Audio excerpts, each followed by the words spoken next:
Tara, pasyal tayo.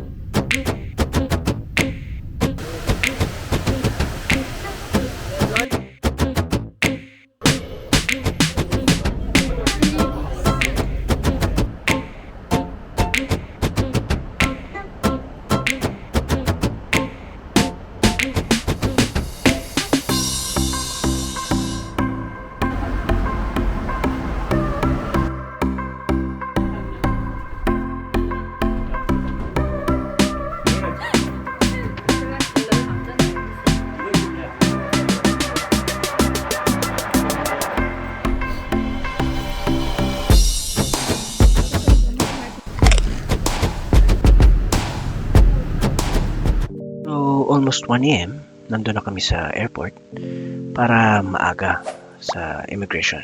Mahirap na ma-offload syempre. Unfortunately, yung flight na dapat 5 AM is cancelled. Tapos yung ipapalit nilang flight, gabi na. So 1 AM, nandun na kami sa airport, kaya nakaka-frustrate talaga.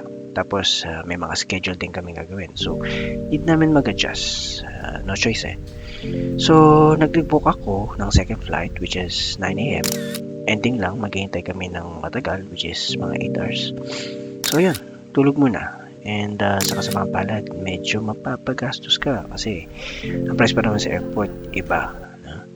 So, una na dyan yung payment ng travel tax. Syempre, need bayaran yan. 1,620 pesos pag adult, so economy class. And 810 yung children. So, total agad niyan is 4,860 pesos. No?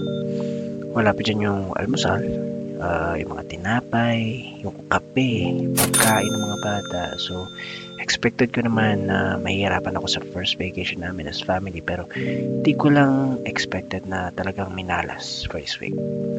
Sa immigration naman, nag-prepare na ako ng lahat ng pwedeng ma-prepare para di ma-offload.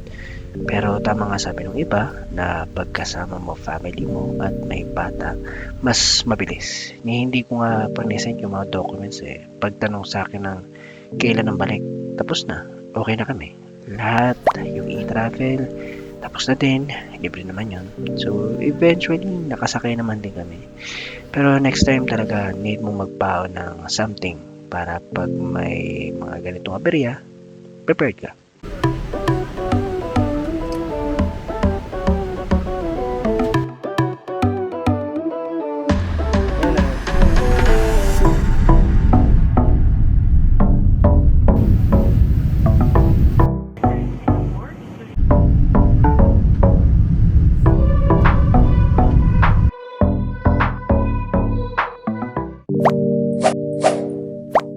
So, pagdating sa Singapore, smooth lang doon. Pag-submit namin ng SG arrival card online, may kita na yun agad sa immigration. Then, yun na, kukunin mo na yung baggage mo. After that, nag-book na ako sa Cook ng 2-in-1 SIM card at EasyLink for internet at transit. And 2 EasyLink card at yung free na concessionaire card for children below 7 years old.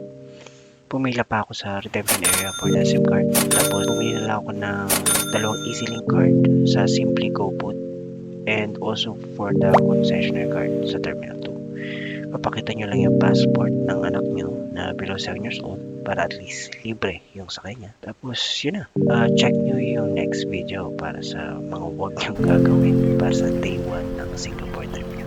Till next time.